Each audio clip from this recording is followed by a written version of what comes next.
இன்றைய புனிதர் சலேசு நகர புனிதர் பிரான்சிஸ், ஆயர் மறைவள்ளுனர்.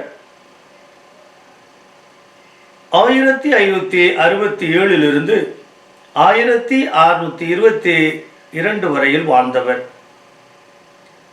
புனித பிரான்சிஸ் சலேசியாரின் கல்வி திறமையை அறிந்த பெற்றோர் இவரை தங்களுடன் வைத்திருக்க விரும்பினர். பின்னர் மனதின்றி அவருக்கு அனுமதி அளிக்க அவர் குருப்பட்டம் பெற்றார். பின்னர் இவர் ஆயரானார். இவர் கோபம் குணம் படைத்தவர். எனினும் 23 ஆண்டுகளாக பெரும் முயற்சி செய்து இவர் சாந்தத்தை அடைந்தார்.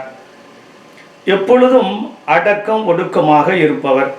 கடவுள் மீது என் பார்வையை வைத்து நான் எனது வாழ்க்கை படகை செலுத்துகிறேன். திருப்தியுடன் இருக்கின்றேன்.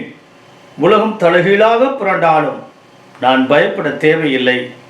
கடவுள் என்னை பராமரித்து வரும்போது நான் ஏன் அஞ்ச வேண்டும் என்று சொல்பவர். கோபமோ அல்லது வேறு ஏதாவது குடிப்பழக்கமோ கெட்ட நடத்தையோ எதுவும் சரி செய்ய முடியாது என்பது அல்ல. புனித சலேசு நகர பிரான்சிஸை போல இதோ கோப குணம் கொண்டவர் 23 ஆண்டுகளுக்கு பிறகு கோபத்தை தணித்து கொண்டார் அல்லவா? சாந்தம் குணம் படைத்தவராக மாறினாரே. நாமும் நம்முடைய முயற்சியால், ஜெபத்தால், இறை அருளால் நம்மை நாமே மாற்றிக்கொள்ள முன்வருவோம். ஆமேன்.